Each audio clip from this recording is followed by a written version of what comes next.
When the purpose of this project was presented to me, I immediately began thinking of words that had changed and evolved over time. The word that struck me the most was the word ghetto. I originally mapped out my project to simply portray the definition of the word and to break down the word's relevance to society and its uses seen today. As I began my research, I looked up the Oxford Dictionary's definition of the word. The Oxford Dictionary said the definition of the word ghetto was 1. A part of a city, especially a slum area occupied by a minority group or groups. The second one gave the historical definition, which read the Jewish quarter in a city. And finally, the third one read an isolated or segregated group or area.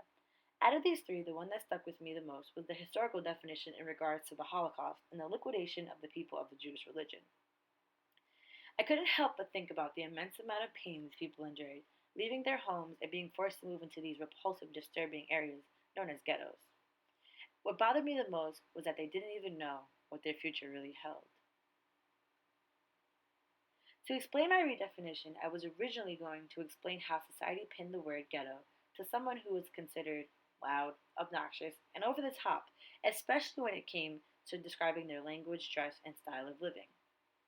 I then typed the word into Urban Dictionary, and I stumbled upon an area titled 20 Related Words.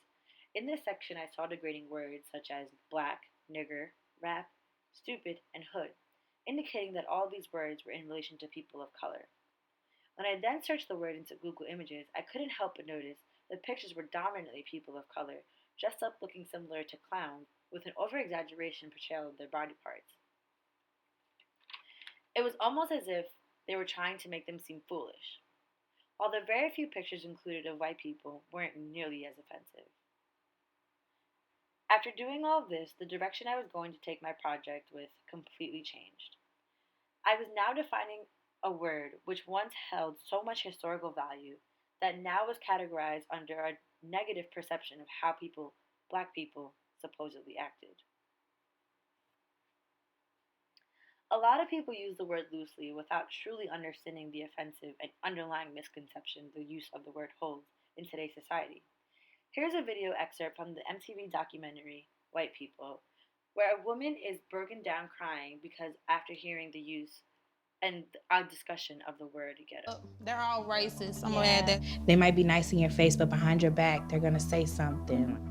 What were you gonna say, Dakota? Well, I think people say, oh, black people can get ghetto real fast. Well, I can get ghetto real fast, okay? And I'm white. This is something that I've always asked other people. What is ghetto? Like, I don't understand, like, what is like ghetto? Take earrings off and stuff. I know, but that's not. I mean, it's on TV. Somebody says ghetto every 5 seconds on if you turn on Housewives. I know, I understand Me what too, the that's how I definition use of it. it. I hate that word. Why do you hate that word? Because it's not. No. Please don't, because I'm gonna start crying. No.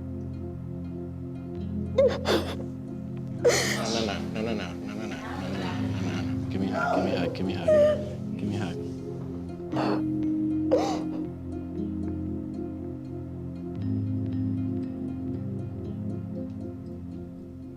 Brittany, I Everybody's okay? apologize if No, I it's fine. It's just, I mean, hurt that's your not feelings. something that people would see on the outside. It bothers me.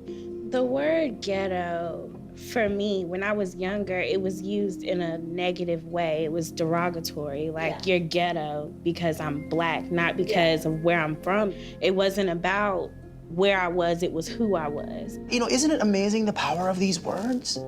Because words hurt. Think about it. Put yourself in other people's shoes before you say something. I completely. There are also a lot of people who use the offensive definition, not really knowing the true definition, as well as if they don't really understand the disrespect that the use of the word truly does have. Here's an interview of a college student who this pertains to. Hi, my name is Krista McKenzie. Before learning about this project, I just assumed that ghetto was another degrading word used to define people of color, mainly by the way they act and dressed. But after watching this video, opened my eyes to a broader meaning. Over the years, ghetto has been transformed into an offensive word to some and a way of life to others. But once you understand the true meaning of the word ghetto, you tend to ask yourself, why has this word drastically changed meaning, and what does it really mean for someone to be ghetto?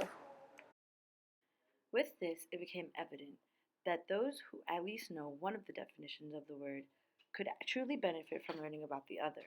where taking the time to get educated on it could really go a long way. Being a person of color who hears the word ghetto in its redefined form and who has also used it, I have benefited from doing this project where I never fully understood its true effect on those around me.